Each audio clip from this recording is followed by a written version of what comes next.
Hi, I'm Steve Judge, and I was honoured to be the keynote speaker at the Bellevue Place Educational Trust Conference at the beginning of 2022.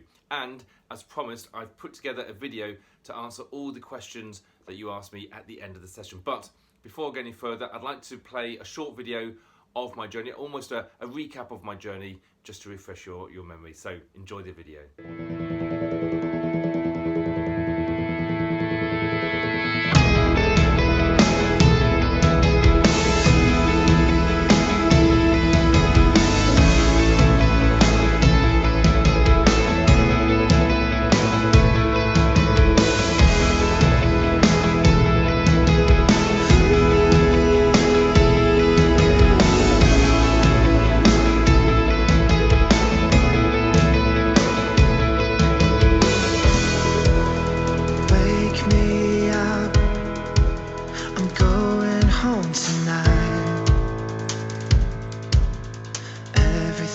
Alright, you pick up, heard your voice, but still it's not enough, 'cause I need us. I swear it's the last time I'm going.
Representing Great Britain, Steve Judge.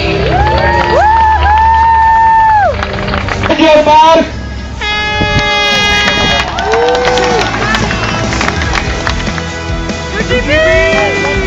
Go on! Go on, Great Britain! Kirsty! On Steve! Go on! Here's number 35. Here's Steve Judge.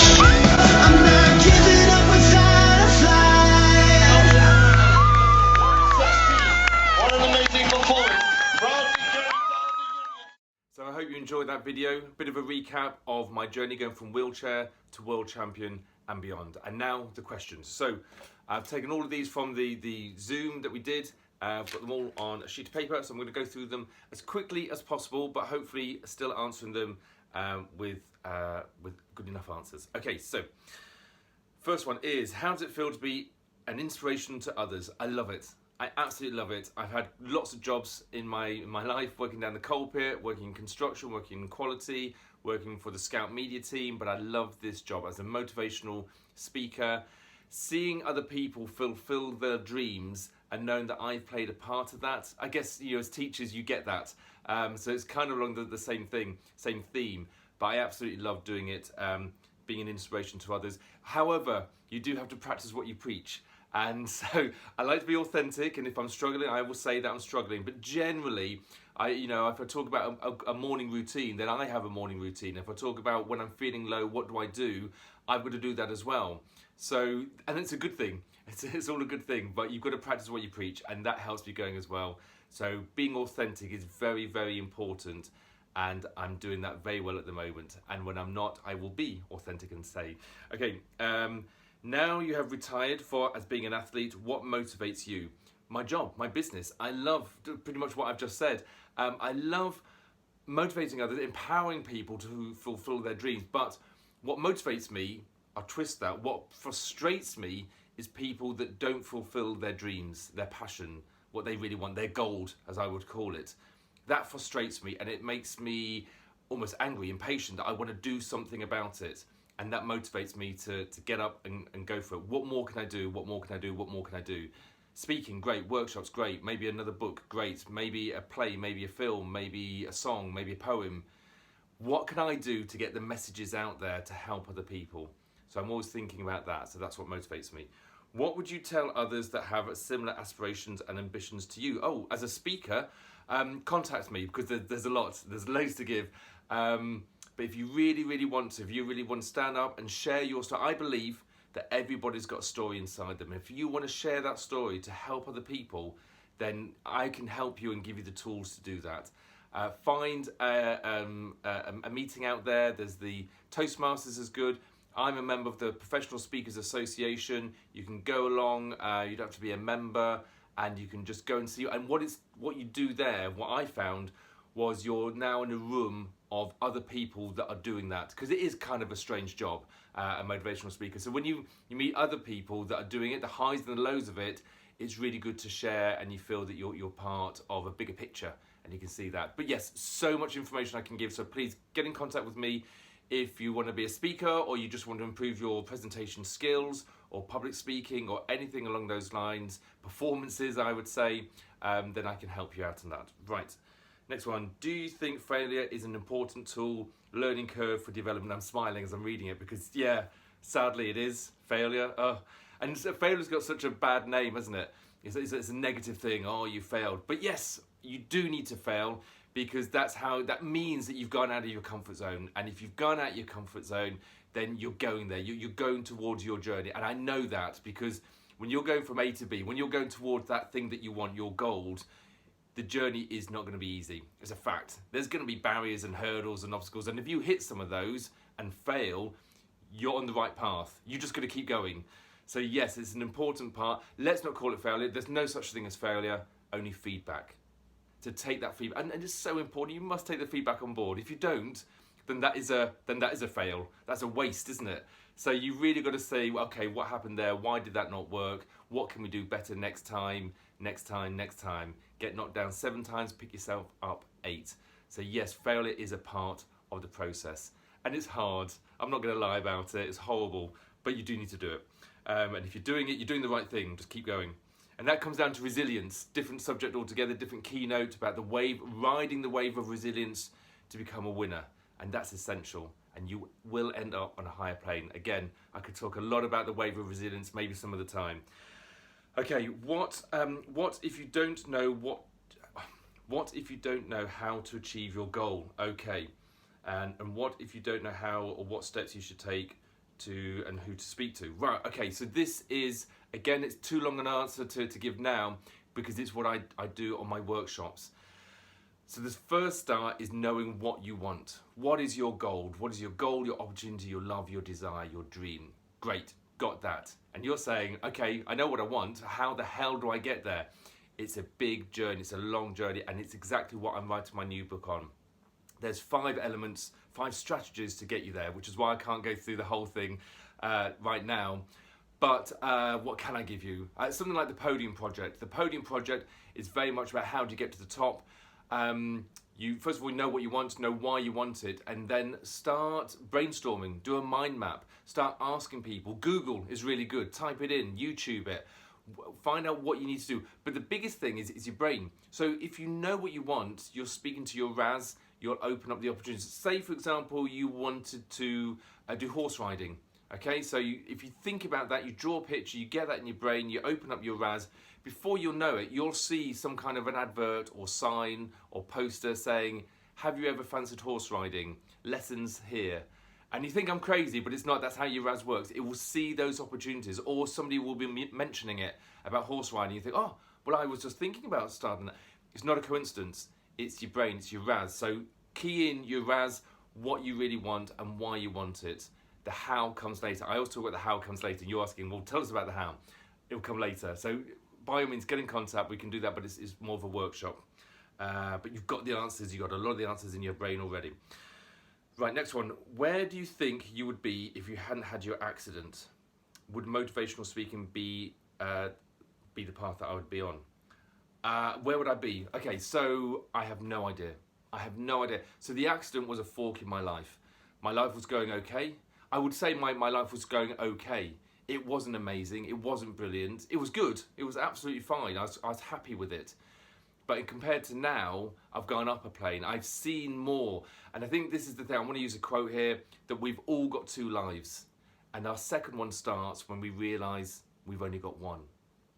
Now that happened to me. When I had the car accident and I came through it, I thought, wow, we've only got one life. We better start living. I better start living it. And so that's what I started doing. And all the things I was doing before, like little goal setting, little goals, little this and that, I emphasise. I want it bigger and better. So yeah, I was doing lots of running and I was setting PBs, and then I transferred that into becoming an elite athlete and becoming a world champion. In my work, I was okay at work, but now I've got a job that I absolutely love and I'm passionate about and want to take further. So everything's been emphasised. So I don't know where I would be now, where I would be if the accident hadn't happened. But I think it also brings up the question of, we never know what's going to happen to us, and things will change in our life. The thing is, whether that's a bad thing or a good thing, when that change happens, it's about how you deal with that change as to where you end up. And this is how I'm dealing with my change, how I'm dealing with the accident, and this is how I'm dealing with it. And at the moment, I'm okay. I'm not content. I've got so much more I want to do. I'm very happy, but I'm not content. Onwards and upwards. So watch this space. Would motivational speaking be a part? I very much doubt it. I was in health and safety. I was doing health and safety training in construction at one point. So I did like doing the training, but it wasn't really motivating. Health and safety can be a little bit of a boring subject at times. I was good at it, and people said best training course I've ever done. But I don't think I'd clarify myself as a motivational speaker. So I don't think it would have been. Pretty sure it wouldn't have been. Next one. Would Steve come into the school to motivate the Whitehall Park children? Yes, is the answer. I will. Okay, so that's because my passion is I want to inspire, motivate, empower as many people globally as possible, not just the UK, but globally, internationally. So the answer is always yes. How we get there, well, that's a different thing altogether. So let's have a chat sometime. I'd like to come to visit all the schools within the academy, the trust, and that would be amazing to do that. So let's work out how we can do that. I do voluntary in scouting. That is my scout, my charities. It's the scouts. I give back to them.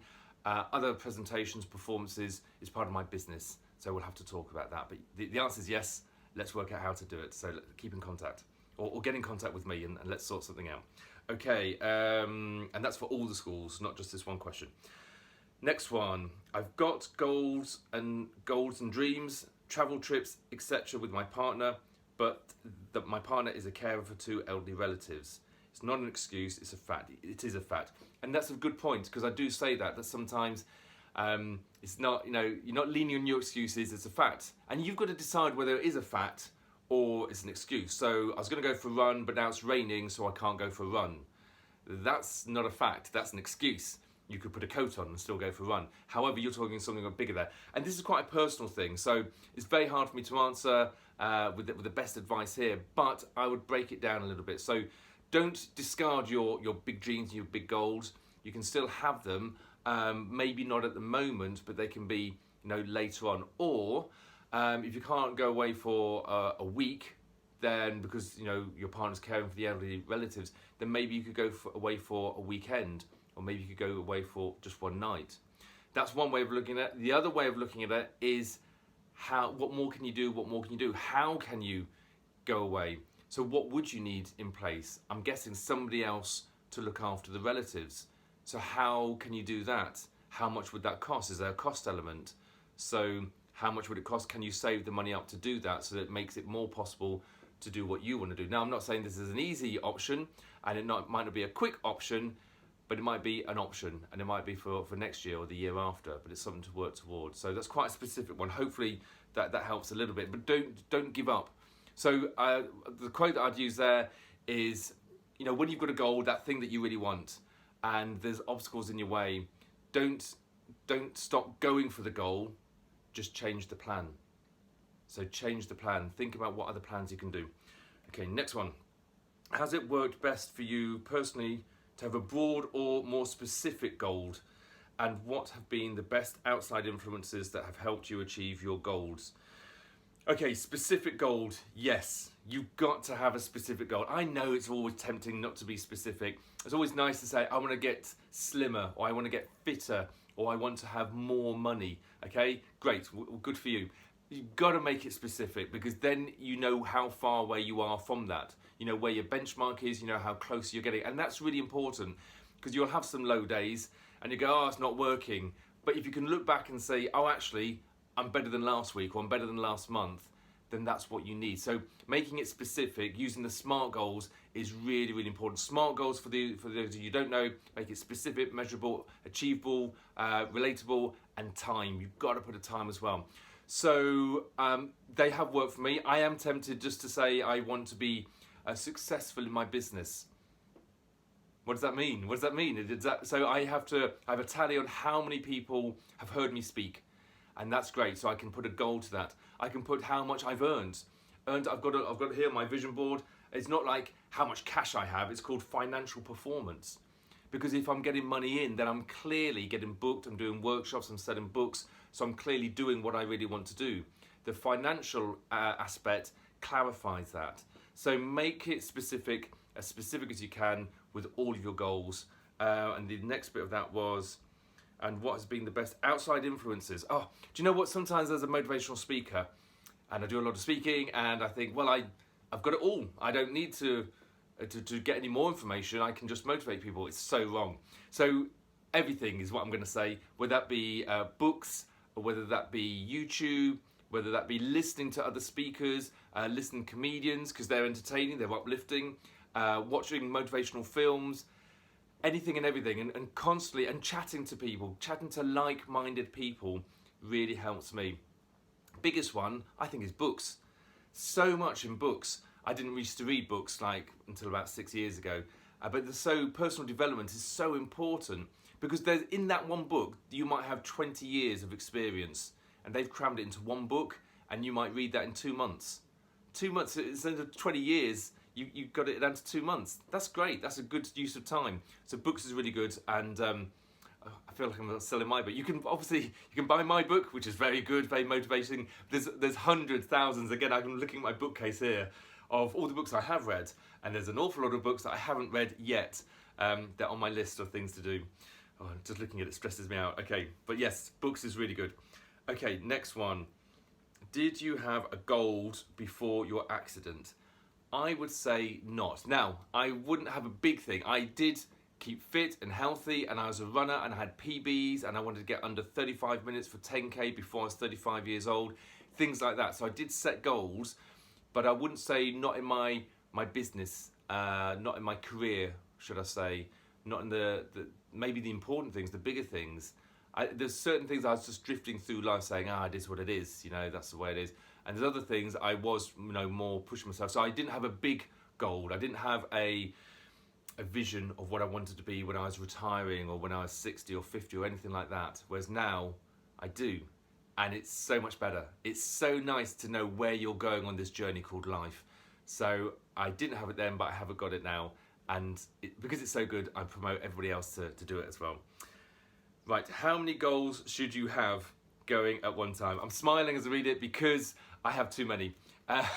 So don't take my advice. No, the advice I will give you, so I've got about 23 big goals that I really want to achieve. And it's too many, it's overloading. So what you have to do is you break it down. Now, how you break it down, I do a workshop on this, and we do the 360, the wheel of life, whatever you want to call it, where you have all the things that you have in your life, and you score them out of 10. And I've got them here. So things like you look at your physical self, your fitness, your health, self-care, your financial, intellectual, so that's self-development, etc., occupational, environment, social, hobbies, friends, etc., personal, spiritual development, and romance. So you've got all of those sections. That's 8 sections around the circle, and you score them out of 10. Where are you? Is everything great? In your romance, are you in love? Are you married? Is everything sorted? Or have you not got anybody in your life at the moment? So you're like a 1 or 2, and you go around the whole circle, and you'll see where you've got 10s and where you've got zeros or ones or twos or the low numbers. The low numbers, that's where you need to concentrate. They're the ones that you should really concentrate on, the low numbers, because you need a balance all over the place. So I'm not saying you should come up with 8 goals after doing that, or 8 goals. You just pick the small ones. And also when you have your major goals, you make sure you have a personal one, something with friends or your hobbies, maybe some career ones, and maybe a personal development one. That might be fitness, health, it might be reading more, maybe even watching more documentaries, whatever it is for you, and make sure you get a nice balance. So they're not all career, they're not all self-development ones, because that would be overloading. You've got to get the balance right. So an answer, I'm going to say 4. You have 4 goals, and make sure they're from different areas in your life. Okay, right, last one. I've been breaking down goals into small steps, and I'm about to achieve my latest one. Excellent. But had struggled a lot when my family wasn't being supportive. When that happens, what is your advice then? Okay, so I've had this. Anybody who's read my autobiography will know that I had an unsupportive partner, and it's hard.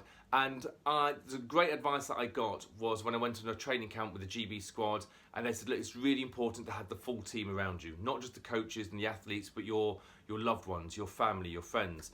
And said, you know, what you need to do is, if you're struggling, or just even if you're not struggling, sit down and explain it to them. Explain it to them why this is so important to you, why this will make you fulfilled, give you happiness, make you content. Why are you so passionate about this goal that you're working toward? Buy them into it so that they understand, because everybody likes to help people. Everybody's nice, you know, so it's nice to be nice, and they want to help you, but maybe they don't fully understand why you're doing this goal, whatever it may be. So do that, and hopefully that will help. The other thing is make sure you have got some supportive people around you. So if your family or your friends they just can't get with it, they can't get with your goals, they don't get it, that's okay. Everybody's different, and you've done as much as you can. But then you're on your own, and that's really difficult. So make sure you find some people that you can relate to, compare to. Recently, so I'm writing my new book, and it's all about finding your gold, and it's like treasure, isn't it? And you have to search for it. So I suggested to my family and my family when I was on holiday about doing an actual treasure hunt. So if you buy the book, there'll be a treasure map in it that will lead to actual buried treasure around the UK, pieces of gold. It's exciting, isn't it? And as I shared that with my family, and they said, well, that's just silly. That wouldn't work. That will never happen. You'll probably lose it. Somebody will dig it up, etc., etc. They came up with loads of barriers. I was like, oh, wow. Oh, okay, thanks for your support. Now, I mentioned the same thing to my mastermind group. Mastermind group is some other speakers. So I've got four other speakers. We meet up once a month, and we talk about highs and lows, and we help each other. So I mentioned that, the treasure map and the gold, the buried gold around the UK. And they all said, wow, that's a great idea, Steve. Yeah, you should definitely do that. Go for it. How are you going to do that? Maybe we could help you, etc. So different, because it was business orientated. So find out who you're sharing these wild and crazy ideas, or these goals, these gold. Who are you sharing them with, and make sure you find the right people. Okay, so I've answered all the questions, but it doesn't end there, because if you want me to answer more questions, I don't have to do a video each time, but find me on social media. First of all, my website. My website, if you look here on the screen, go to my website and you can contact me there by email. It's even got my phone number there, so you can text, WhatsApp, whatever it does to help you. So send me a message, send me a question if you've got one, and I will help you the best I can. On my website also, there's a chance where you can purchase my autobiography, Don't Lean on Your Excuses. The winner was, I think it was Emily Taylor. She got a signed autobiography sent to her. This book, but you can also buy a signed autobiography. So if you go onto the website, you just type in that you want it signed. I can put a little message in it as well, and I can get that sent to you, not a problem. The new book, I know you're all dying to know about the new book. Well, that's coming out at the end of the year. So I'm writing it at the moment. It'll be probably finished, written, edited by the middle of this year, and then it's got to go into the publisher, so it'll come out November, December. That'd be exciting times, but I'm sure we'll keep in contact before then, and hopefully I'll get to see you all face to face next year sometime. Okay, love doing this video, loved answering all the questions. Thank you very much for all your input, and I'll see you later. Goodbye.